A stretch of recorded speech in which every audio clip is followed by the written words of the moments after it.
آپ جس ملک میں رہتے ہیں مطلب یہاں سے یہ کشمیری برطانیہ جاتے ہیں جہاں بھی جاتے ہیں وہ لائلٹی ود اسٹیٹ کا اوتھ لیتے ہیں. بالکل ٹھیک بات. مطلب وہ ملکہ برطانیہ جاتے ہیں, ملکہ برطانیہ کے جو ہے وہ اس کے ساتھ لائل رہنے کا وہ اوتھ لیتے ہیں کسی بھی ملک میں جاتے ہیں. اور فخر وہ اس حوالے سے بات تو یہ ہے کہ جو راجہ امجد علی خان ہے یہ جوائنٹ عوامی ایکشن کمیٹی کے جو فاؤنڈنگ ممبرز ہیں, بڑے کی ممبر ہیں, ان میں ان کا ایک انٹرویو ہے جس میں وہ دانش ارشاد ہمارے دوست ہیں ان کے ساتھ انہوں نے بات کی اور پرٹیکولرلی اس موضوع کے اوپر بات ہوئی ہے.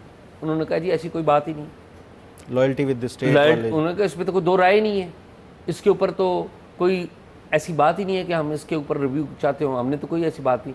البتہ یہ بات درست ہے کہ جوائنٹ عوامی ایکشن کمیٹی میں ہر طرح کے لوگ موجود ہیں, یعنی کہ وہ لوگ بھی موجود ہیں جس کی وجہ سے میرے خیال میں جس کی وجہ سے پاکستان میں ایک میسج شاید بعض لوگوں نے یہ لیا, ہم زیادہ انسیکیور فیل کرنے لگ پڑتے ہیں نا کہ وہاں پر انڈیپینڈنٹ کشمیر کی وائسز بھی ہیں, یعنی کہ بعض ایسے ایلیمنٹس ہیں جو چاہتے ہیں کہ جی پاکستان نہ ہندوستان, جو کشمیر ہے نہ ہندوستان کا اور نہ پاکستان کا ہو, لیکن ایسی جو آوازیں وہ کم ہیں. میری ذاتی رائے میں ایسی آوازیں موجود ہیں لیکن ان کی اتنی پبلک جسے کہتے ہیں نا پبلک سپورٹ نہیں تھی. لیکن جس طرح کی کیمپین یہاں پر پاکستان میں چلائی گئی اور جس طرح کے یہاں پر اکاؤنٹس میں نامعلوم اکاؤنٹس ہیں اور کچھ معلوم اکاؤنٹس میں ان کو غداری کے سرٹیفکیٹ جاری کیے, ان کو تانے مارے گئے کہ جی یہ تو 3 روپے یا 4 روپے کی بجلی یونٹ لیتے ہیں, ان کو تو ہم آٹا سستا دیتے ہیں. بھئی دیتے ہیں آپ نے ایک سٹینس لیا ہوا ہے نا 75 سال سے 80 سال سے, اس وجہ سے دیتے ہیں, نہ دیں ان کو. ادھر ڈیم بنا ہوا ہے, کہا کہ جی ڈیم کے تمام لوگوں کو جی برطانیہ کے ویزے دے دیے, آپ نے نہیں دیے بھائی, وہ جو برطانیہ ہے اس نے دیے تھے اور برطانیہ نے بلایا تھا, اس کو فنڈ کس نے کیا تھا وہ بھی جا کر دیکھ لیں. تو ایشو ہے کہ ہمارے ہاں بعض لوگ, میں یہ کہوں گا ان کی نیت میں ڈاؤٹ نہیں کروں گا, ایسی باتیں کر جاتے ہیں جس کی وجہ سے یہ سوچتے نہیں ہے کہ جو کشمیر میں عام کشمیری ہے جس نے جانوں کے نذرانے پیش کیے ہوئے ہیں. پاکستان 14 اگست 1947 کو بنا تھا, انہوں نے جولائی کے مہینے میں پہلے 1 ماہ پہلے آپ کو کہہ دیا تھا ہم پاکستان کے ساتھ ہیں. یہ وہ لوگ ہیں اور آپ ان کو دہشت گرد کہہ رہے ہیں, آپ ان کو کیسی القابات دے رہے ہیں, تانے مار رہے ہیں, یہ بڑی غلط باتیں ہیں. اچھا خیر یہ تو ایک الگ ایشو ہے. اب صورتحال یہ ہے کہ بعض عناصر چاہتے ہیں, بڑے پاورفل ہیں وہ, کہ ایمرجنسی لگ جائے. ایمرجنسی لگ جائے گی تو الیکشن نہیں ہوگا, الیکشن نہیں ہوگا تو موجودہ جو پرائم منسٹر ہیں فیصل راٹھور جو ہیں وہ کنٹینیو کریں گے, لیکن جو عوام میں ریزنٹمنٹ ہے وہ بڑھے گی. اچھا ایک اچھی خبر اس میں یہ ہے کہ نون لیگ کے شاہ غلام قادر ہیں, سینئر رہنما ہیں, بڑی اہم پوزیشنز کے اوپر بھی رہ چکے ہیں. انہوں نے آج پبلکلی کہا ہے کہ جی ہم تو ایمرجنسی کے حامی نہیں ہیں, یعنی کہ نون لیگ نے ایمرجنسی کی کسی حمایت کی مخالفت کر دی ہے اور وہ بھی یہی کہتے ہیں کہ جی الیکشن ہونے چاہیے. اچھا یہ بات میں نہیں کہہ رہا ہوں کہ نون لیگ نے کہا ہے, یہ اس کے باقاعدہ ریکارڈ موجود ہے. ہمارے شراز گردیزی ہیں, بڑے اچھے جرنلسٹ ہیں, انہوں نے شاہ غلام قادر سے بات کی ہے, پہلے وہ سنتے ہیں اور پھر آپ کی رائے دیں. جی سنائیں جی, شراز گردیزی کی کیا بات ہوئی ہے شاہ غلام قادر صاحب سے؟ ایمرجنسی کی باتیں بھی چل رہی ہیں, سردار مسعود خان صاحب کے حوالے سے بھی بتایا جا رہا ہے کہ وہ کشمیر جا رہے ہیں, ایمرجنسی کے بھی چانسز بنتے ہیں, کیا اطلاع دی اس حوالے سے؟ یہ ہم تو میں سمجھتا ہوں ایمرجنسی کی کوئی ضرورت نہیں ہے اور ہمیں الیکشن کی طرف جانا چاہیے. لیکن اگر ایمرجنسی بھی لگتی ہے تو وزیر اعظم تو اسی جگہ رہے گا, اور ہمارا آرٹیکل 53 ہے اور اس میں تو ہے کہ ایمرجنسی لگے گا اور 30 دن کے اندر اسمبلی نے اس کو ریٹیفائی کرنا. تو اس لیے ہمیں الیکشن کی طرف توجہ دینی چاہیے. اس وقت ہم کوئی اور نیا تجربہ نہ کریں, اور آزاد کشمیر میں ویسے ہی افراتفری بہت ہے, ایک اور مواد افراتفری کو دینا پڑے. تو آپ نے دیکھا شاہ غلام قادر بڑے ریسپیکٹڈ ہیں, ان کے پولیٹیکل نظریے سے اختلاف کیا جا سکتا ہے لیکن ان کی جو اہمیت ہے وہ کم نہیں ہے. تو یہ بات ہے. میں چاہوں گا اس پہ پلیز آپ اپنی اوپینین ضرور دیں. بالکل شاہ جی, دیکھیں پہلی بات یہ کہ یہ جو پروٹیسٹ احتجاج جو ہے وہ ہر ایک کا رائٹ ہوتا ہے. جمہوری کسی بھی دور میں احتجاج جو ہے وہ اگر ود ان جو کانسٹیٹیوشنل لمٹس ہیں, کوئی توڑ پھوڑ نہ ہو, لوگوں کا جانی اور مالی کوئی نقصان نہ ہو, تو احتجاج ہمیشہ سے الاؤ کرنا چاہیے. دوسری بات جو ڈیمانڈز کے حوالے سے آپ بات کر رہے تھے, مختلف جو ڈیمانڈز ہیں, جہاں تک مجھے یاد پڑتا ہے یہ جو کشمیر ایکشن کمیٹی تھی, جوائنٹ کشمیر ایکشن کمیٹی, یہ شروع ہوئی تھی جو بجلی کے بلوں کے حوالے سے ان کی ڈیمانڈ شروع ہوئی تھی. اس کے بعد وہ شروع ہوئی تھی یہ آٹے کی قیمتوں میں اضافہ ہوا تھا اور اس اضافے پر احتجاج ہو رہا تھا, تو بجلی کی قیمتیں بھی اوپر چلی گئی, تو وہ اس دور سے یہ شروع ہوئی تھی 2023 میں. بالکل. اس کے بعد یہ آہستہ آہستہ جو ان کے مطالبات تھے اس میں بھی اضافہ ہوتا گیا. اور جو آپ بات کر رہے تھے ایک بجلی کی قیمتوں کے حوالے سے, اور صرف بجلی کی قیمتیں نہیں ہیں شاہ جی, کشمیر کا ایک اسپیشل سٹیٹس ہے, اور پاکستان کا جو ایک اسٹیٹڈ موقف یہی ہے کہ کشمیر جو ہے ایک ڈسپیوٹڈ ٹیریٹری ہے, اور جو اقوام متحدہ کی قرارداد ہے اس کے مطابق اس کو ہونا چاہیے. یہی وجہ ہے کہ بھارت نے آرٹیکل 370 جو ہے وہ اس کو انہوں نے وہ کر کے ریووک کر دیا, اور کشمیر کا جو اسپیشل سٹیٹس ہے وہ وہاں پہ ختم کر دیا. پاکستان نے اس کو مینٹین رکھا, کیونکہ پاکستان اب بھی یہ سمجھتا ہے کہ اگر پاکستان ایسا کوئی قدم اٹھاتا ہے تو اس کا مطلب ہے کہ یہ اس کا انڈائریکٹلی بھارت کو فائدہ ہوگا جس نے آلریڈی وہاں پہ ریووک کیا ہوا ہے. اور فخر وہ جو ہمارا موقف تھا گزشتہ 75 سالوں سے 80 سالوں سے وہ ختم ہو گیا. پھر اتنے زیادہ کشمیری نوجوان جو جا کے جنہوں نے کہا جی ہم نے جہاد کیا, ہم تو وطن کے لیے شہید ہوئے ہیں, اور خالی کشمیری نہیں اور لوگ بھی گئے تھے, ٹھیک ہے, اور ہم پر بڑا الزام لگتا رہا, دہشت گردی ہم کر رہے ہیں, دراندازی کر رہے ہیں, ہندوستان ہمارے اوپر یہ سوال اٹھاتا رہا ہے. تو یہ جو کشمیر کا جو اسپیشل سٹیٹس ہے نا, اسی کی وجہ سے دیکھیں پاکستان کے اندر صرف بجلی آٹا نہیں ہے, آپ کوئی جاب دیکھ لیں, جہاں پہ کوئی بھی سیکٹر دیکھ لیں, وہاں پہ کشمیر کے لیے ایک اسپیشل کوٹا ہوتا ہے. فوج کے اندر اس ٹائم بھی اگر آپ دیکھیں تو کئی کی پوزیشنز کے اوپر جنرلز جو ہیں وہ کشمیر سے ہیں. کیا کوئی پاکستانی وہاں پہ کشمیر جو ڈی جی ملٹری انٹیلیجنس ہے جنرل واجد, وہ کشمیر سے تعلق ہے ان کا, بالکل, اور مختلف جنرلوں کے نام بھی یہ جو ایک کہا جا رہا ہے کہ یہ صرف بجلی آٹے کی وجہ سے, ایسا نہیں ہے. باقی بھی ان کو جو تمام تر ایک اسپیشل سٹیٹس کی وجہ سے مراد, اب پاکستان کا کوئی بھی شہری وہاں پہ 1 انچ زمین نہیں لے سکتا وہاں پہ کشمیر کے اندر, اور وجہ وہی ہے کہ اس کی جو وجہ ہے, بالکل ٹھیک ہے, اور لیگل وجہ ہے, لیگل وجہ آپ لینا چاہتے ہیں تو لے لیں, سٹیٹس ان کا دے دیں پھر دوسرا. یہی لیگل وجہ کی وجہ سے ایک طرف جہاں یہ جوائنٹ ایکشن کمیٹی ہو یا کوئی بھی کشمیر کا جو سٹیزن ہے, وہ ان کا اسپیشل اپنا جو سٹیٹس اور اس کا وہ ہمیشہ سے وہ کراتے ہیں کہ پاکستان وہاں پہ کچھ نہیں کر سکتا. اسی طرح لیگل اگر ہم وجہ دیکھیں تو جو یہ 12 مخصوص نشستیں ہیں, وہ بھی کشمیر کا جو آزاد کشمیر کا آئین ہے اس کے اندر یہ سٹیٹڈ ایک صورتحال ہے. اب اس پہ ریسنٹلی کیا پیش رفت ہوئی, آزاد کشمیر کے سپریم کورٹ نے ایک ڈیسیجن دیا, اس میں یہ کہا کہ ایگزیکٹو آرڈر کے ذریعے یہ نشستیں ختم نہیں ہو سکتی. ٹھیک ہے, اس کے لیے آپ کو آئین میں ترمیم کرنی ہوگی, آپ پارلیمان سے وہ کریں, جو بھی اس کے ذریعے ترمیم کر کے اس کا اگر آپ سمجھتے ہیں کہ اس کے ذریعے انفلوئنس کیا جاتا ہے پاکستان کے اسٹیبلشمنٹ ہو یا جو پاکستان کی حکومت ہے وہاں پہ جوڑ توڑ کے لیے یہ استعمال کرتی, تو کشمیر جو جوائنٹ ایکشن کمیٹی ہے جہاں باقی چیزوں کے حوالے سے آئین اور قانون کے مطابق اپنے جو مطالبات ہیں منوانے کے لیے وہ کرتی ہے, بات کرتی ہے, تو پھر ان کو اپنی جو آزاد کشمیر کی سپریم کورٹ ہے اس کے فیصلے کو بھی دیکھتے ہوئے یہ چیز مذاکرات کے حوالے سے یہ اس کو وہ نظر میں رکھتے ہوئے کوئی پھر حکومت پاکستان کو یا جو بھی اس سائڈ سے مذاکرات کر رہا ہے اس کو بھی مد نظر رکھتے ہوئے یہ چیز ان کو وہ دینا چاہیے تھا, بجائے اس کے کہ آپ کسی ہاسپٹل کے اوپر چڑھائی کر دیں, یا جس طرح آپ کہہ رہے ہیں 25-30 ہزار وہ راولہ کوٹ کے باہر جو مضافات میں بیٹھے ہیں, تو یہ چیزیں ان کو بھی یک طرفہ طور کے اوپر آپ اپنے اگر مطالبات منوانے کے لیے لوگوں کو اکٹھا کر کے, یہی چیز عمران خان نے کی تھی, اور عمران خان نے کی تھی تو اس کے اوپر جو ہے وہ غداری کے مقدمات چل رہے ہیں, آج تک چل رہے ہیں. تو یہ چیز جو آپ بات کر رہے تھے نا, ایک ہمیشہ تالی ایک ہاتھ سے نہیں بجتی, تالی ہمیشہ دونوں ہاتھوں سے ہی بجتی ہے. دوسرا فریق بھی کچھ کرتا ہے تو ساتھ ہی اس کا تو ریاست پھر اس کے بعد الٹیمیٹلی اپنی جو ریٹ قائم کرنے کے لیے وہ کرتی ہے. ایک چیز ہو گئی. دوسری بات آپ جو کہہ رہے ہیں ایمرجنسی کے حوالے سے, دیکھیں یہ جو ایمرجنسی لگتی ہے یا جو ایمرجنسی کی صورت میں الیکشنز ڈیلے ہوں گے, اس کا الٹیمیٹلی بینیفیشری کون ہوگا؟ جو اس ٹائم یہاں پہ آزاد کشمیر کے اندر رولنگ پارٹی ہے, پیپلز پارٹی جو ہے وہ ابھی بھی جو میری اطلاعات ہیں انٹرنلی انہوں نے یہاں پہ کچھ بتا بھی دیا ہے کہ 6 مہینے جو ہے وہ الیکشنز کو مؤخر کر دیا جائے. اس کی وجہ یہ ہے کہ اس ٹائم پیپلز پارٹی کی وہاں پہ حکومت ہے, اور پیپلز پارٹی سخت وہاں پہ جو ہے وہ ان پاپولر ہو چکی ہے. تو وہ پیپلز پارٹی یہ جانتی ہے کشمیر کے اندر اگر یہ الیکشنز جو 27 جولائی کو ہونے ہیں وہ ہوئے تو پیپلز پارٹی کہیں نظر نہیں آئے گی. تو اس وجہ سے پیپلز پارٹی یہ چاہ رہی ہے کہ 6 مہینے تک جو ہے یہ الیکشنز کو مؤخر کر کے تاکہ ان کو پھر کچھ جو ہے وہ ایک سپیس مل سکے.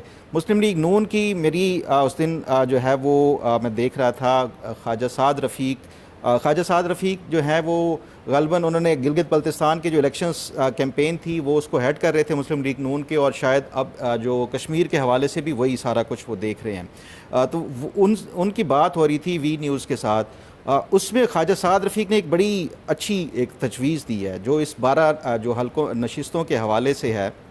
وہ یہ کہتے ہیں کہ یہ جوائنٹ عوامی ایکشن کمیٹی کا جو مطالبہ ہے 12 نشستوں کا وہ اس وجہ سے ہے کہ ان کے نزدیک یہ اسٹیبلشمنٹ ہے یا جو پاکستان کی حکومت ہے یا ریاست ہے وہ کشمیر کے اندر مینیپولیٹ کرتی ہے انہی 12 جو مہاجرین کے نشستیں ہیں ان کے جو ہے وہ ساتھ لے کے.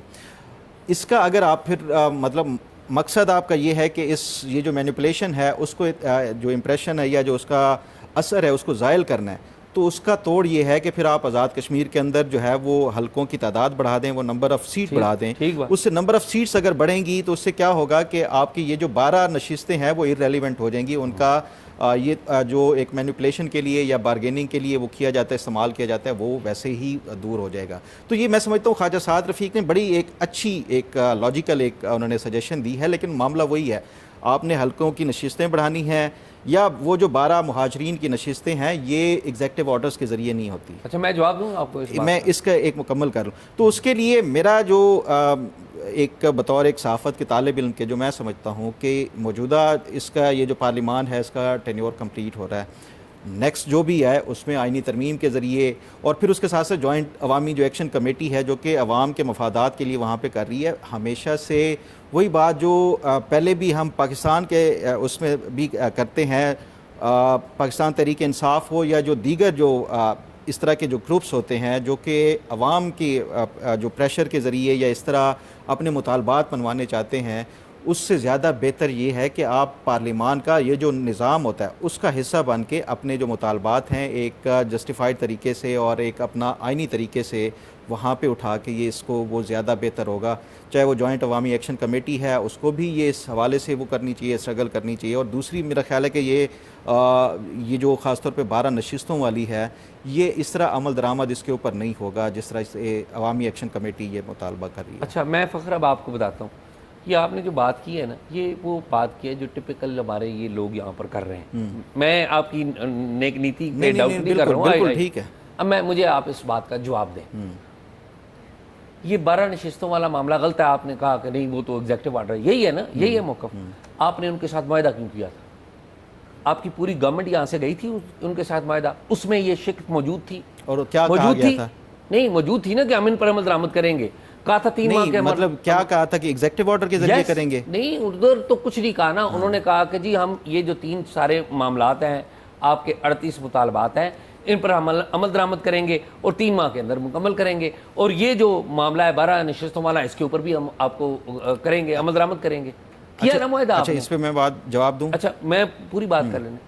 آپ کی پوری گورنمنٹ گئی اس وقت, پہلے تو ان کی بات نہیں سنی, انہوں نے احتجاج کیا. جب لاک ڈاؤن ہو گیا آپ کان پکڑ کے گئے ادھر, آپ نے سارے معاہدوں پر دستخط کر دیے, کیے آپ نے معاہدوں پہ دستخط کیے. ٹھیک ہے.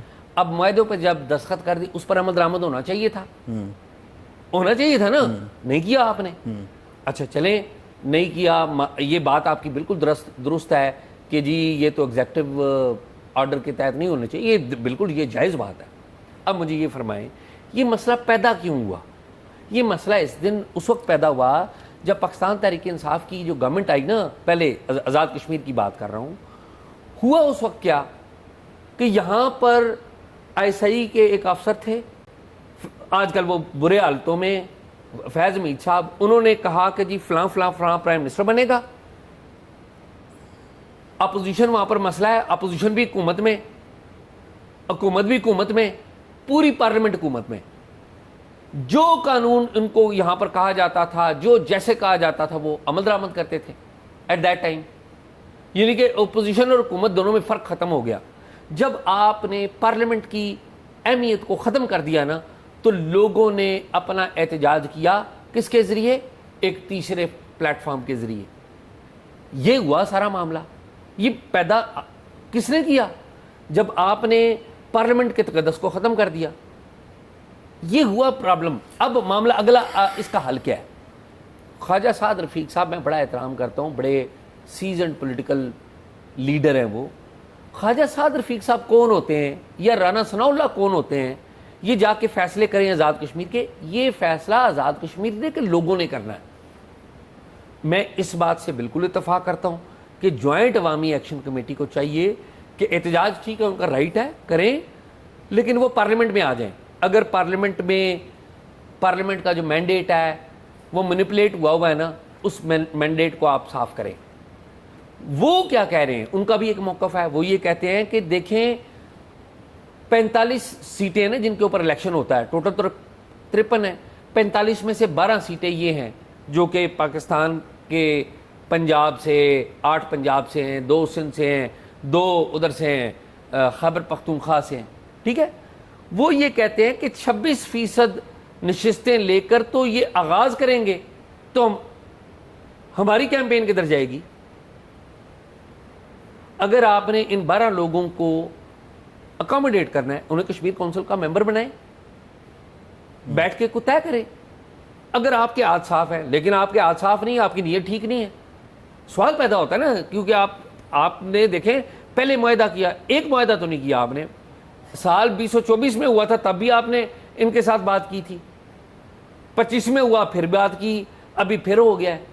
تو لوگ آپ پہ کیوں یقین کریں؟ اچھا, میں اب اس پہ ذرا بات, آپ یہ بات کر رہے ہیں نا کہ معاہدہ ہوا, اس کے اوپر عمل درآمد نہیں ہوا, لوگ آپ کے اوپر کیوں یقین کریں؟ مجھے یہ بتائیں, کیا آزاد کشمیر کی جو پارلیمان ہے یا پورا جو آزاد کشمیر ہے وہ پورے کا پورا اس جوائنٹ عوامی ایکشن کمیٹی کے اس مطالبے سے متفق ہے؟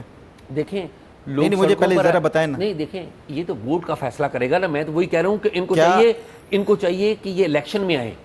میں یہ 12 نشستوں کے علاوہ وہ 45 جو نشستیں ہیں, 12 اس میں سے مائنس کر لیں, باقی کتنی بچتی ہیں؟ 33. کیا وہ 33 جو ریمیننگ پارلیمنٹیرین ہیں جو آزاد کشمیر کی جو لیجسلیٹو اسمبلی کے, وہ اراکین بھی یہ چاہتے ہیں کہ یہ 12 نشستیں ختم ہو جائیں؟ دیکھیں نا, یہی تو مسئلہ ہے. نہیں, مجھے بتائیں نا. نہیں دیکھو, یہ میں نے تو ان سے پتہ نہیں کروایا. میں اب آپ سن لیں میری بات, میں جواب دیتا ہوں آپ کو. کیا میں اپنی بات, میں اپنا جو آرگیومنٹ جو آپ بات کر رہے تھے نا, میں ذرا اس کی طرف آپ کے سوال کا جواب دے دوں نا. میں نے آپ کو پہلے کیا بتایا کہ پارلیمنٹ کی تو وہاں پر حیثیت ختم کر دی. جب پارلیمنٹ آپ کا ایک افسر بیٹھ کے چلائے گا, ایک افسر بیٹھتا ہے اور وہ چلاتا ہے, وہ کہتا ہے گھوم جا, مداری کی طرح یہ گھوم جاتے ہیں. چلیں, وہ کہتا ہے لیٹ جا, یہ لیٹ جاتے ہیں. آپ کی بات میں سمجھ گیا. مجھے یہ بتائیں, کیا پورا کشمیر, آزاد کشمیر جو ہے وہ جوائنٹ عوامی ایکشن جو کمیٹی ہے اس کے مطالبے سے متفق ہے؟ دیکھیں, آزاد کشمیر کی جو اکثریت ہے وہ تو سڑکوں پہ آئی نا. اکثریت آزاد کشمیر کی کتنی آبادی ہے اور کتنے لوگ جو وہاں پہ. دوسری بات, میں اپنی وہ بات جو وہ کرنا چاہ رہا تھا نا, جو آپ کہہ رہے ہیں کہ حکومت نے مطالبہ پورا نہیں کیا. دیکھیں, پہلی بات یہ ہے کہ آپ خود بتا رہے ہیں 45 وہاں پہ اراکین ہیں, 12 اس میں سے یہ مخصوص والے جو مہاجرین کے ہیں, 33 جو ہے وہ باقی جو ریگولر الیکشنز کانٹیسٹ کر کے آتے ہیں وہ ہیں. اب حکومت ان کو مطالبہ جو ہے وہ مان کے آ گئی, وہ جو 33 34 وہ جتنے بھی مطالبات 38 مطالبات جو تھے وہ سارے مان کے آ گئی. ہونا کیا ہے, جو آزاد کشمیر کی جو سپریم کورٹ کا تو ابھی فیصلہ آیا, جب بھی ہونا ہے یہ 12 نشستیں ختم کرنی ہیں یا نشستیں بڑھانی ہیں, وہ پارلیمنٹ سے ایک آئینی ترمیم کے ذریعے ہوگی. اور آئینی ترمیم ہم سب جانتے ہیں کہ کیسے ہوتی ہے, 2/3 میجورٹی ہوتی ہے. حکومت, وہی بات جو میں آپ کو کہہ رہا تھا کہ پارلیمان کے اندر اب بھی وہ وائسز یا وہ لوگ ہیں جو کہ جوائنٹ عوامی ایکشن کمیٹی کے مطالبے سے متفق نہیں ہیں, وہ ان 33 لوگوں میں سے ہیں. اب جب یہ حکومت مطالبہ مان آئی ہے, لیکن اس کے باوجود اگر اس کے پاس مطلوبہ وہاں پہ ایک وہ نمبرز ہی نہیں ہے 2/3 میجورٹی کے ذریعے وہ آئین میں ترمیم کر سکے, تو یہ معاہدہ کیسے وہ اس کے اوپر عمل درآمد کیا جا سکتا ہے؟ عوامی ایکشن کمیٹی جو ہے وہ اس کو گراؤنڈ ریالٹیز اور جو حقیقت ہے اس کو بھی, آپ بالکل کہتے رہیں کہ ایک وہاں پہ کوئی افسر جو ہے وہ سارا کچھ کنٹرول کرتا ہے, لیکن اس کے باوجود بھی ہمیں نمبرز اور یہ فیکٹس اینڈ فگرز جو ہیں اس کو بھی نظر میں رکھتے ہوئے یہ سارا کچھ وہ کرنا چاہیے. تو اس وجہ سے میں کہہ رہا تھا کہ جو جوائنٹ عوامی ایکشن کمیٹی کے جو مطالبات ہیں بعض اوقات اس کو ٹھیک ہے وہ آپ کشمیریوں کے حقوق کے لیے بات کرتے ہیں، وہ سب کچھ ہے، لیکن اس مطالبات منوانے کے لیے بھی آپ کے پاس کچھ نہ کچھ تو ایٹ لیسٹ وہ دوسری سائڈ کو بھی آپ نے وہ دینا ہوگا، سپیس دینی ہوگی تاکہ وہ اس کے اوپر عمل درآمد کیا جا سکے۔ جب معاہدہ ہوا تھا موجودہ جو پرائم منسٹر ہیں اس میں بیٹھے ہوئے تھے، نہیں موجودہ ٹھیک جو ہے، گورنمنٹ ہے مطلب وہ بیٹھی ہوئی تھی۔ شاہ جی آپ دیکھیں نا، میری ایسے بات میری سنیں، بات، ایک پارلیمان یہ- کے اندر 10 پارٹیاں ہوتی ہیں، ایک پارٹی متفق ہوتی ہے دوسری نہیں ہوتی، ضروری تو نہیں ہے نا کہ آپ کے پاس وہ سارا کچھ جب ایک چیز وہ مان کے ہیں آپ سب کو منوا سکیں۔ وہ تو ہر پارلیمان ہر ملک کے اندر، ایون جو ڈیولپڈ کنٹریز ہیں وہاں پہ بھی آپ ایک جیسا کوئی ریموٹ کنٹرول کے ذریعے تو سب کو سوئچ آف یا سوئچ آن تو نہیں کر سکتے نا، ہر ایک کا اپنے اپنی سوچ، اپنا نظریہ، اپنی پارٹی کا منشور بھی ہوتا ہے، تو ضروری تو نہیں ہے کہ وہ آپ سب سے جو ہے وہ سارے مطالبات کے اوپر سب کو متفق کر سکے۔ تو یہ میں اس وجہ سے کہہ رہا ہوں کہ نہیں آپ آپ یہ کہہ رہے ہیں کہ معاہدہ کی کوئی حیثیت نہیں، وہ کاغذ کا ایک ٹکڑا ہے۔ میں یہ کہہ نہیں رہا، میں کہہ رہا ہوں جوائنٹ عوامی ایکشن کمیٹی کا یہ جو مطالبہ ہے وہ اس کو دوسری سائڈ سے آپ یہ کہہ رہے ہیں کہ ہمیں ہر حال میں زبردستی جو ہے جیسے بھی ہو وہ مرضی آپ نے منوانا ہے یہ معاہدہ۔ دوسری سائڈ سے اگر مطلب آپ کے پاس وہ سپیس ہی نہیں ہے، اگر وہ پارلیمان کے اندر وہ مطلوبہ نمبرز نہیں ہے، حکومت چاہتے ہوئے بھی وہ نہیں کر پا رہی، اگر اور نیکسٹ اگر اس ایسا کا نہیں ہے نا، مطلب دیکھیں نا حکومت ایسا تو نہیں کر رہی۔ اب مجھے یہ بتائیں، میں وہی بات پھر کہہ رہا تھا، کشمیر کے اندر یہ لازمی نہیں ہے کہ 100% جوائنٹ عوامی ایکشن کمیٹی کے 100% تو کسی کے پاس نہیں ہوتا نا یار، 70% بھی نہیں ہوگا، وہ کسی کے پاس نہیں تو ہوتا۔ وہ اتنا جب نہیں ہے، مینڈیٹ نہیں ہے ان کے پاس، پورے کشمیر کا مینڈیٹ نہیں ہے، کیا پورا کشمیر یہ چاہتا ہے 12 مہاجرین کے نشستیں مجھے یہ ختم ہوں؟ بتائیں، آپ کو یہ پتا ہے کہ یہ پورے کشمیر کا مینڈیٹ جو پرائم منسٹر اور ان کی کیبنٹ کے پاس ہے؟ نہیں وہ تو ایک پارلیمان کا حصہ ہے یار شاہ جی، یہ پھر آپ اس کو انڈرمائن کر رہے ہیں، پارلیمان کو انڈرمائن کر رہے ہیں۔ نہیں آپ پھر پارلیمان کو انڈرمائن کر رہے ہیں، وہ ایک الیکٹڈ پرائم منسٹر جتنی بھی وہاں پہ نشستیں ہیں وہ سب لے کے ایک پروسیس سے آئے ہیں۔ مجھے ایک بات کا جواب دو یار، کدھر لے کے جا رہے ہو؟ نہیں اسی پرائم منسٹر نے، اسی گورنمنٹ نے، ان کا کوئی مینڈیٹ تھا، آپ نے مان لیا نا ان کا مینڈیٹ ہے، مانا نا انہوں نے سائن کیے تھے معاہدے پہ، عمل درآمد کرنا بنتا تھا، بالکل بنتا ہے، تو بات ختم ہو گئی۔ بنتا، لیکن اس کے لیے وہی بات میں کہہ رہا ہوں نا، بننے کا تب ہی ان جب کے پاس میجارٹی ہے یار، میجورٹی ہے، 2/3 تو نہیں ہے نا۔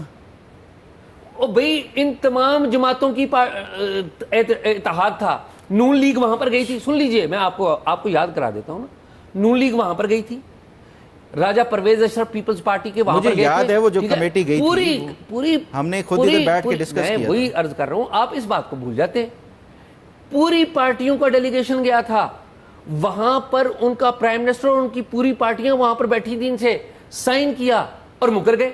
آپ کہتے ہیں جی پارلیمنٹ کو انڈرمائن کر رہا ہوں۔ دیکھیں اگر حکومت میجورٹی آف دی جو ڈیمانڈز تھی جوائنٹ عوامی ایکشن کمیٹی یار کے، اس ایک پہ تو جھگڑا تھا، اس وقت بھی ایک پہ جھگڑا تھا، نہیں باقی ساری باتوں پہ جھگڑا نہیں تھا، جھگڑا ایک پہ تھا، تو جھگڑا ایک کے اوپر، اگر وہ اس کے اوپر عمل درآمد فی الحال وہ نہیں ہو پا رہا کیوں نہیں ہو رہا؟ اس کا مطلب ہے وہ جھوٹ بول رہے تھے، فراڈ کیا انہوں نے، دھوکہ دیا، اس کا مطلب تو یہ ہے نا۔ نہیں اس کا مطلب یہ نہیں ہوتا شاہ جی، میں وہی بات کر رہا ہوں، سیدھا سیدھا، اچھا دیکھیں میں ایک کمرے میں 10 بندے بیٹھے ہوں، آپ کو آپ کی بات یاد، آپ یہاں پر بڑی خبریں کرتے تھے جب آصف علی زرداری نے معاہدہ کیا تھا کہ ہم ججز کو بحال کر دیں گے، آپ بڑی خبریں لکھا کرتے تھے جی، اور آپ آصف زرداری کو باقاعدہ ایک بھوت اور بلا کی طرح پیش کرتے تھے، آپ کرتے تھے، یاد ہے نا آپ کو؟ یاد ہے نا؟ ٹھیک ہے۔ اور پھر ایک ابصار صاحب نے خبر دی تھی، ابصار عالم صاحب نے، مجھے یاد ہے بڑی تاریخی خبر تھی کہ جس میں زرداری صاحب کی اور نواز شریف صاحب کی گفتگو ہوئی تھی، اور وہ خبر چھپی تھی جنگ کے اور دی نیوز کے فرنٹ پیج پہ کہ معاہدہ تو ایک کاغذ کا ٹکڑا ہوتا ہے، یاد ہے نا؟ اگر اور پھر اس وقت آپ کیا کہتے تھے؟ نہیں معاہدے کی تو بڑی اہمیت ہے، آپ کھڑے ہو گئے ہوئے تھے ججز کے ساتھ، ان کے پیچھے جو سیاست تھی وہ بعد میں پتہ لگ گئی، آپ کو بھی پتہ لگ گئی، سب کو بھی۔ اس وقت آپ لوگوں کے وکیلوں کے ساتھ کھڑے تھے جو موومنٹ چلا رہے تھے۔ پھر کیا ہوا؟ زرداری صاحب نے نہیں مانا، جب وہ موومنٹ آئی، حالات خراب ہوئے، ادھر پریشر پڑا، وہ مان گئے، وہی زرداری صاحب مان گئے۔ آپ نے کہا کہ نہیں یہ زرداری صاحب نہیں مانے گے، ہم نے لوگوں نے منا لیا۔ اب لوگوں کی ایک بڑی تعداد میں آپ اس کی اب لوگ معاہدے کے تحت کھڑی ہے۔ اب آپ مجھے کہیں کہ یہ جو معاہدہ ہے نا کاغذ کا ٹکڑا تھا، اس کی میں ذرا آپ کی اسی مثال کا جواب دوں، وہ جو فیصلہ کرنا تھا وہ کیسے کرنا تھا؟ وہ ایگزیکٹو آرڈر کے ذریعے کرنا تھا، کیا ہوا؟ پریشر ہوا ایگزیکٹو آرڈر کے ذریعے ہو سکتا تھا، حکومت کے اوپر پریشر آیا، انہوں نے ایگزیکٹو آرڈر، گیلانی صاحب نے پارلیمان میں خطاب کرتے ہوئے انہوں نے کہا میں آرڈر دیتا ہوں ججز کو رہا کر دیا جائے اور بحال کر دیا جائے ایگزیکٹو آرڈر کے ذریعے۔ وہ رہا کرنے والا پہلا تھا جس دن انہوں نے حلف اٹھایا اور وہ دوسرا جو بھی ایگزیکٹو آرڈر کے ذریعے ہو سکتا تھا ممکن انہوں نے کر دیا، پریشر تھا جو آرڈر کے ذریعے ممکن ہے۔ میں آپ کو ایک بات بتا دوں، سن لیں، آزاد جموں کشمیر کی سپریم کورٹ کا فیصلہ آ چکا ہے، اور یہ اگر اس طرح ایگزیکٹو آرڈر، میں آپ کو کئی ایگزامپل دے دیتا ہوں، سن لیں، اب سنیں میری بات، میں جواب دیتا ہوں۔ نہیں آپ کی میں مثال جو آپ مثال جواب دے رہے تھے نا، کیسے چل رہا ہے پتہ ہے آپ کو؟ کشمیر کا ایک ایکٹ ہے جسے پارلیمنٹ کی، پاکستان کی پارلیمنٹ نے پاس کیا ہے ایکٹ، تو آپ دوسری طرف سے یہ کوشچن کرتے ہیں کہ یہ کون ہے حکومتی وزراء جو ان کو وہ کر سکیں، دوسری طرف نہیں تو میں وہی کہہ رہا ہوں نا، آپ جو اویلیبل سسٹم ہے وہ تو وہی ہے نا، اس کو تو میری بات یا آپ کی بات چینج نہیں کر سکتی نا، وہ تو چیزیں وہی ہیں۔ شاہ جی یہ بحث بڑی لمبی ہو جائے گی اور میں کہتا ہوں وہ آرگیومنٹ کاؤنٹر آرگیومنٹ بڑھتے جائیں گے۔ نہیں لیکن میں وہ فخر یہ جو ایگزیکٹو آرڈر کے ذریعے ہو سکتا تھا، ججز بحال ہو سکتے تھے، وہ یہ نہیں ہو سکتا۔ یہ بھی ہو سکتے ہیں، اس کے اوپر میں آپ کو ریفرنس دے دوں گا۔ سپریم کورٹ کا ان کا فیصلہ بھی آ چکا ہے، اور یہ ہم جانتے ہیں بڑی اچھی طریقے سے، کوئی بھی آئینی طور کے اوپر جو چیزیں ڈکلیئرڈ ہوں، جو چیزیں ان کو آپ نکال یا اس میں کوئی ایڈیشن یا سبٹریکشن جو ہے وہ آئینی ترمیم کے ذریعے۔ چیف جسٹس جو ابھی ریٹائر ہو گئے ہیں ان کا بیان جا کے دیکھ لیں، آپ سابق کو دیکھیں، آپ سابق کو دیکھیں گے یا جو سپریم کورٹ کا فیصلہ آیا ہوا ہے اس کو دیکھیں گے، اور کیا آئین میں یہ اسی طرح ایگزیکٹو آرڈر کے ذریعے وہ کیا جا سکتا ہے؟ پھر کوئی لمبی بات جو ہے۔ دوسری بات یہ ہے کہ وہاں پہ پارلیمان میں اگر ان کے پاس مطلوبہ میجورٹی ہے، اگر پوری کشمیر کی عوام، صرف کشمیر کی عوام کے نمائندے ہی بیٹھے ہیں نا پارلیمان میں کشمیر کے اندر، اگر وہ بھی یہ مانتے ہیں، وہ اگر نمائندگی کر رہے ہوتے تو لوگوں کو باہر نکلنے کی ضرورت نہ پڑتی۔ تو شاہ جی اگر وہ نمائندگی نہیں کر رہے تو پھر یہ 12 کا بھی کوئی میٹر نہیں کرتا، تو پھر 12 کی بھی کوئی میٹر نہیں کرتا، پھر تو ان کو جوائنٹ عوامی ایکشن کمیٹی کو کہنا چاہیے کہ 45 کے 45 ختم کرو۔ جب یہ جو باتیں آپ کر رہے ہیں نا، جب یہ ہمارے پانی پاؤں سر سے اوپر چلا گیا نا، اس وقت میں آپ سے پوچھوں گا، اس وقت یہ آپ کی ابھی سچویشن وہی ہے، آپ اس وقت جس طرح زرداری صاحب نے معاہدہ کیا تھا نا، آپ زرداری صاحب کے معاہدے کے ساتھ کھڑے ہیں۔ نہیں میں بالکل، اور میں ان لوگوں کے ساتھ کھڑا ہوں، میں زرداری صاحب کی حکومت وہاں پہ جو ہے، میں سن لیں میری بات مکمل کیجئے، میری اور آپ کی بحث اس وقت ختم ہو گئی جب آپ نے کہہ دیا کہ اس معاہدے کی اہمیت ہے۔ میں یہ کہہ ہی نہیں رہا، پھر آپ وہی بات میں یہ کہہ رہا ہوں معاہدے کی اہمیت بالکل ہے، معاہدے کے اندر جو مطالبات ہیں، دیکھیں میری بات سنیں، نہیں میری پوری بات تو سنیں شاہ جی، معاہدے کے اوپر عمل درآمد کیسے ہوتا ہے؟ ایک طریقہ کار ہوتا ہے، اگر وہ میں یہ کہہ رہا ہوں کہ 35 جو 37 اگر مطالبات مانے گئے ہیں جو ایگزیکٹو آرڈر کے ذریعے ہو سکتے تھے، وہ سارے آپ خود کہہ رہے ہیں، اس میں سے کچھ امپلیمنٹیشن ان کے اوپر ہو رہی ہے، کچھ جو انڈر پروسیس ہے، گراؤنڈ پہ کچھ نظر نہیں آ رہا نا، جو گراؤنڈ پہ نظر آنے والے ایک اگر معاہدہ جس کا طریقہ کار ڈیفرنٹ ہے تو وہ اس کے اوپر ایسے ہی ہوگا، جو طریقہ کار ہے اس کے مطابق ہوگا۔ جنہوں نے عمل درآمد کر رہا ہے نا فخر، انہوں نے معاہدہ کیا ہے، آپ نہ مانیں، یہ تو جنہوں نے عمل درآمد کرنا تھا انہوں نے معاہدہ کیا ہے۔ کہ اس کے اوپر لمبی بحث ہو سکتی ہے، مجھے یہ بتائیں اس بات کا کیا جواب ہے؟ جنہوں نے عمل درآمد کرنا تھا انہوں نے معاہدہ کیا، ساری جماعتوں نے مل کے معاہدہ کیا، اس بات کا کیا جواب ہے؟ مجھے بتائیں۔ یہ بتائیں ایران کا معاملہ کہاں تک پہنچا ہے؟ کیا کوئی دوبارہ سے جنگ شروع ہونے لگی ہے، یا کوئی دوبارہ سے جو ہے وہ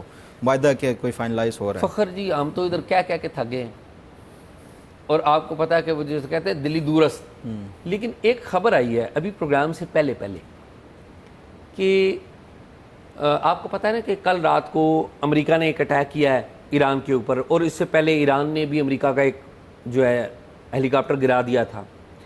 یہ جسے کہتے ہیں نا کہ سیز فائر کی خلاف ورزیاں ہوتی رہی ہیں اس دوران۔ قطر اس میں بہت اہم ملک کے طور پہ سامنے آیا ہے۔ قطر نے اپنا جو نیگوسیشنز ہیں وہ ٹیم بھیجی ہوئی تھی ابھی تہران میں، آج صبح وہ ٹیم غالباً واپس چلی گئی ہے، وہ وہاں پر موجود تھے۔ پتہ یہ چلا ہے کہ قطر نے بھی، ظاہر پاکستان اس میں ایک اہم کلیدی رکن ہے، لیکن قطر نے پاکستان کی جو حمایت ہے اس کی مدد سے، اور باقی جو سٹیک ہولڈرز ہیں ان کی حمایت کی مدد سے، جو ڈرافٹ ہے سنا ہے وہ فائنل کر لیا ہے، یعنی کہ ایران اور امریکہ کے درمیان جو ڈرافٹ تھا جس کا انیشیٹ پاکستان نے لیا تھا، اب اگین وہی فائنل اپروول والی رہ جاتی ہے کہ فائنل اپروول ہوگی تو پھر وہ ڈرافٹ وہ جسے کہتے ہیں لائٹ دیکھے گا۔ آپ کو یاد ہے نا جب جنرل عاصم منیر وہاں پر گئے تھے، فخر مجھے بڑے ذمہ دار لوگوں نے بتایا کہ جب جنرل عاصم منیر وہاں سے نکلے تھے تو نکلنے سے پہلے کافی چیزیں انہوں نے ریزالو کر لی تھی، یعنی کہ ڈرافٹ آلموسٹ فائنل ہو گیا تھا. پہلے دورے میں یا دوسرے میں؟ یہ ابھی دوسرے دورے میں، ابھی جو آخری دورہ تھا اس میں ڈرافٹ فائنل کر لیا تھا. معاملہ چلا گیا ٹرمپ کے پاس، معاملہ پھر رک گیا. ابھی قطر والے آئے ہیں، قطر والوں کے بارے میں بھی پتہ یہ چلا کہ وہ ہو گئی ہے. ظاہر ہے پاکستان کی انپٹ اس میں شامل ہوگی، ڈیٹیلز نہیں ہیں، تو پھر معاملہ وہی فائنل اپروول کی طرف ہے. اب پتہ نہیں کیا ہوگا، مجھے نہیں پتا کیا ہوگا.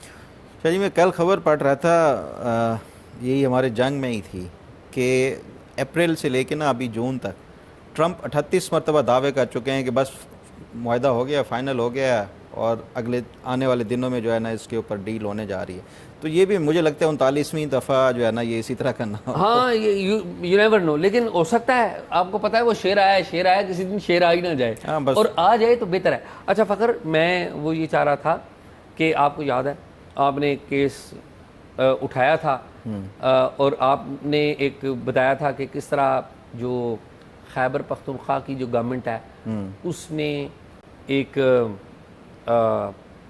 گرانٹ دی ہے یا رشوت دی ہے. آپ نے کہا تھا کہ یہ رشوت دی ہے صحافیوں کو، جو پشاور پریس کلب کے صحافیوں کو. انہوں نے 1 لاکھ روپے فی ممبر دی تھی. جی اچھا، انہوں نے ایک پریس ریلیز جاری کی ہے، چونکہ ہم نے اس میں موقف ان کا نہیں دیا تھا، اور جو مجھے یقین ہے کہ، اور آپ نے کہا بھی تھا کہ آپ ریسپیکٹ کرتے ہیں تمام ہمارے پشاور میں جو کام کرنے والے تمام جرنلسٹ ہیں، اور کسی کے نتھنگ اگینسٹ اینی انڈیویجول اور اینی ون.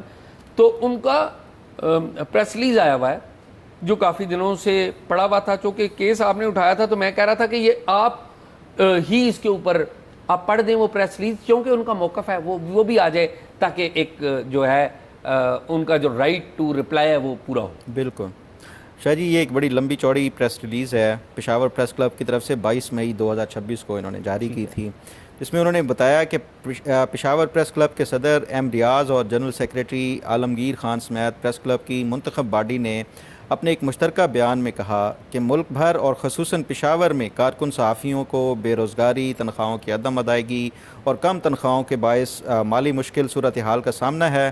ان مشکل حالات میں کارکن صحافیوں کی تھوڑی بہت معاونت کے لیے پشاور پریس کلب 2011 سے ہر سال باقاعدگی سے ہر رمضان پر ریلیف پیکج، اور سال 2021 پر عید قربان پر عید الاضحیٰ ریلیف پیکج بھی دے رہا ہے. اب ایک طرف یہ کہہ رہے ہیں کہ موجودہ جو صحافیوں کے لیے مشکل حالات ہیں، اور دوسری طرف کہہ رہے ہیں 2011 سے یہ ہم جو ہے نا یہ ریلیف پیکج دے رہے ہیں.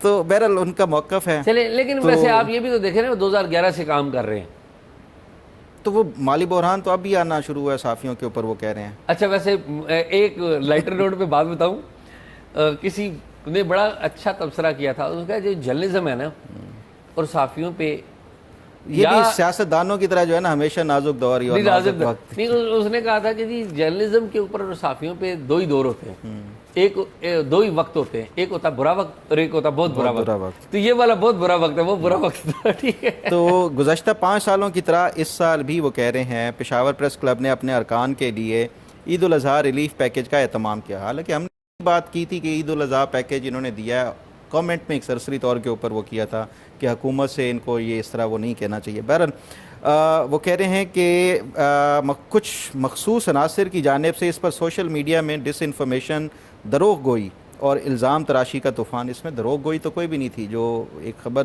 تھی سوشل میڈیا کی بات ہو رہی ہے. چلیں، نہیں تو تراشی کا طوفان بدتمیزی برپا کیا گیا. انتہائی نامساعد حالات میں فرائض سر انجام دینے والے پشاور کے کارکن صحافیوں کے وقار اور عزت نفس کی قیمت پر اپنی ریٹنگ بڑھانے کی گھٹیا کوشش میں کسی نے پشاور پریس کلب کے اپنے اقدام کو وزیر اعلیٰ خیبر پختونخوا کی جانب سے پشاور پریس کلب کے ارکان کے لیے عیدی کا نام دیا، تو کسی نے اس کو صحافیوں کو خریدنا اور رشوت قرار دیا. اب جو پشاور پریس کلب کی پریس ریلیز تھی اس میں انہوں نے خود کہا تھا کہ یہ عیدی ہے تمام صحافیوں کے لیے 1 لاکھ روپے جو ممبرز ہیں، اور اس کے ساتھ ساتھ جو ان کے سٹاف ممبرز تھے اس کے لیے 30,000 اور 20,000 روپے تھی. یہ ان کی پریس ریلیز تھی جو آپ نے پڑھی تھی، پریس ریلیز تھی نا اس میں. مطلب تو یہ پشاور پریس کلب جو ہے یہ اپنے اب آگے بھی دیکھیں گو کہ ہمارا بطور ایک صحافی کے یہ ان کا پورا موقف شامل کرنا یہ میں اس کو اس میں ورنہ ادروائز تو بڑے سوالات ہیں اسی پریس ریلیز میں بھی اگر دیکھا جائے. حقیقت یہ ہے کہ وزیر اعلیٰ خیبر پختونخوا یا ان کی حکومت کی جانب سے پشاور پریس کلب کے صحافیوں کو نہ تو کوئی عیدی دی گئی اور نہ ہی کوئی رشوت. پشاور پریس کلب اپنے وسائل سے رمضان اور عید الاضحیٰ پر اپنے ممبران کو ریلیف پیکیجز دیتا ہے. اور یہ بات میں نے تب بھی کہی تھی کہ چھوٹی عید پہ چھوٹی جو ہے ان کو عیدی دی جاتی ہے, بڑی عید پہ بڑی عیدی دی جاتی ہے. بہرحال وہ کہہ رہے ہیں کہ ان مالی وسائل میں پریس کانفرنس, سیمینارز اور کانفرنس و فنڈ ریزنگ سے حاصل ہونے والی پریس کلب کے اپنے ذرائع اور وفاقی و صوبائی حکومتوں کی جانب سے ملنے والی گرانٹ شامل ہوتی ہیں. اس قسم کی گرانٹ وفاقی حکومت اور تمام صوبائی حکومتیں اپنے اپنے صوبوں کے پریس کلبز کو دیتی ہیں. گزشتہ سال کے آخر میں پشاور پریس کلب کو وفاقی حکومت کی جانب سے گرانٹ ملی, جبکہ اس سال کے شروع میں خیبر پختونخوا کی حکومت کی جانب سے وزیر اعلیٰ جناب محمد سہیل آفریدی کی جانب سے 21 فروری 2026 کو پشاور پریس کلب کی منتخب کابینہ کی تقریب حلف برداری کے دوران پشاور پریس کلب کے لیے گرانٹ کا اعلان کیا. اب گرانٹ ہو یا عیدی ہو, گرانٹ ملی, انہوں نے آگے عیدی وہ کر دی. وزیر اعلیٰ خیبر پختونخوا کی جانب سے 21 فروری کو پشاور پریس کلب کے لیے گرانٹ کے اس اعلان کے وقت نہ عید الاضحیٰ تھی اور نہ کوئی اور موقع, بلکہ یہ عید الاضحیٰ سے 3 ماہ قبل خالصتاً پشاور پریس کلب کی مالی معاونت تھی. 21 فروری کے بعد وزیر اعلیٰ یا صوبائی حکومت نے پشاور پریس کلب کے لیے ایک پائی کا بھی اعلان نہیں کیا. پشاور پریس کلب نے اپنی گورننگ باڈی کے فیصلے کے تحت اپنے ان سارے مذکورہ ذرائع سے حاصل مالی وسائل سے 21 مئی 2026 اپنے ممبران کو عید الاضحیٰ پر ریلیف پیکیج دیا. پشاور پریس کلب کے تمام ممبران کو عید الاضحیٰ ریلیف پیکیج دینا کوئی ڈھکا چھپا اقدام نہیں, بلکہ پریس کلب کی جانب سے گورننگ باڈی کے ان فیصلوں کا باقاعدہ پریس ریلیز جاری کیا گیا.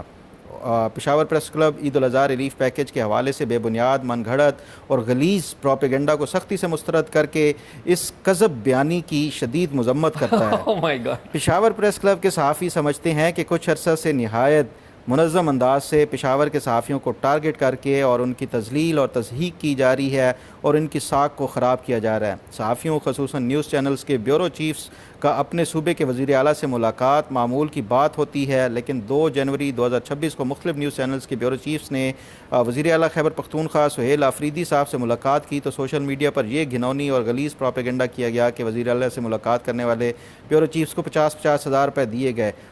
یہ ہم سے ریلیونٹ نہیں ہے.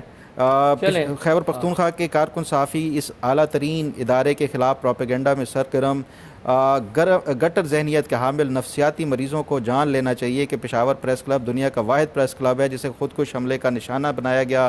پشاور پریس کلب کے صحافیوں نے جانوں کی قربانیاں دی ہیں لیکن ان کا عزم توڑا نہیں جا سکا. کل کی طرح آج بھی نہ تو کوئی طاقت پشاور کے بہادر صحافیوں کو ڈرا یا جھکا سکتی ہے اور نہ ہی کوئی دولت پشاور کے بہادر صحافیوں کو خرید سکتی ہے. پشاور پریس کلب خیبر پختونخوا حکومت, تمام سیاسی جماعتوں اور دیگر تمام اداروں کے ساتھ باہمی احترام پر مبنی بہترین تعلقات کار رکھتا ہے اور خیبر پختونخوا حکومت خصوصاً وزیر اعلیٰ محمد سہیل آفریدی اور ان کی حکومت کے اقدامات کو قدر اور تحسین کی نگاہ سے دیکھتا ہے جو وہ صوبہ خیبر پختونخوا اور پشاور پریس کلب کے صحافیوں کی فلاح و بہبود کے لیے کر رہے ہیں. اس سال خیبر پختونخوا حکومت کی جانب سے صوبے کے متعدد دیگر پریس کلب کو بھی گرانٹ دی گئی, تاہم پشاور پریس کلب وزیر اعلیٰ جناب محمد سہیل آفریدی اور وزیر اطلاعات جناب شفیع اللہ جان سے یہ پرزور تقاضا کرتا ہے کہ خیبر پختونخوا میں جن پریس کلبز کو تاحال گرانٹس نہیں دی گئی انہیں بھی گرانٹس دی جانی چاہیے. Alamgir Khan, general secretary Peshawar press club.